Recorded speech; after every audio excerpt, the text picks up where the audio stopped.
Do subscribe my channel and click on bell icon for latest recipe updates. Hi అండి, welcome to my channel. ఈరోజు నేను cheese dosa recipe చూపించబోతున్నానండి. Street food recipe ఇది. చిన్నపిల్లలు చాలా ఇష్టంగా తింటారు. సో ముందుగా దీనికి కావాల్సిన పదార్థాలు చూద్దాము.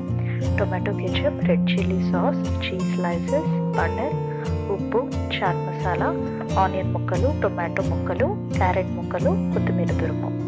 కావాల్సిన పదార్థాలు చూసాం కదండి. ఇప్పుడు తయారు చేసే విధానం చూద్దాము. ముందుగా స్టవ్ మీద ఒక పెనం పెట్టి వేడి చేశాను. ఈ పెనంకి కొద్దిగా బటర్ అప్లై చేస్తున్నాను. ఇప్పుడు దోశల పిండితో దోశ వేసుకుందాము. ఈ విధంగా దోశ వేసుకున్నాం కదా, ఫ్లేమ్ కొంచెం లో ఫ్లేమ్లోనే పెట్టాలండి, మరి హైలో పెట్టకూడదు. ఇప్పుడు దీని మీద ముందుగా ఉల్లిపాయ ముక్కలు వేస్తున్నాను. నెక్స్ట్ టొమాటో ముక్కలు, క్యారెట్ ముక్కలు, కొత్తిమీర తురుము వేస్తున్నాను. ఇక్కడ మీరు కావాలనుకుంటే క్యాప్సికమ్, మష్రూమ్, స్వీట్ కార్న్ అవి కూడా వేసుకోవచ్చు అండి.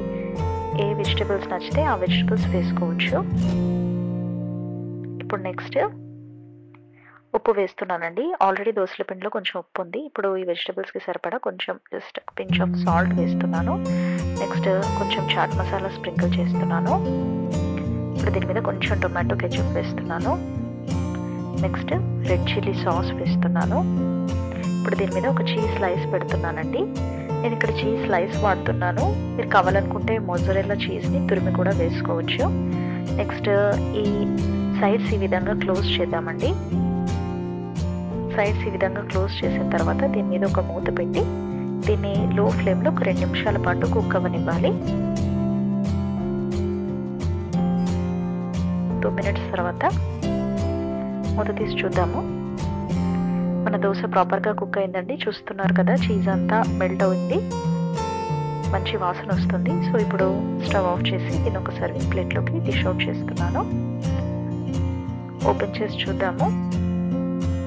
చీజ్ ప్రాపర్గా మెల్ట్ అయిందండి, మంచి అరోమా వస్తుంది.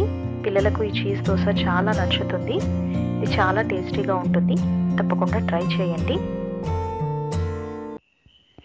ఈ రెసిపీ మీకు నచ్చినట్టయితే వీడియో కిందే ఉన్న లైక్ బటన్ని ప్రెస్ చేయండి. అలాగే నా ఛానల్ని సబ్స్క్రైబ్ చేసుకోవాలనుకుంటే ఈ స్క్రీన్ మీద చూపిస్తున్న విధంగా సబ్స్క్రైబ్ చేసుకుని బెల్ ఐకాన్ని లేటెస్ట్ రెసిపీ అప్డేట్స్ కోసము తప్పకుండా క్లిక్ చేయండి.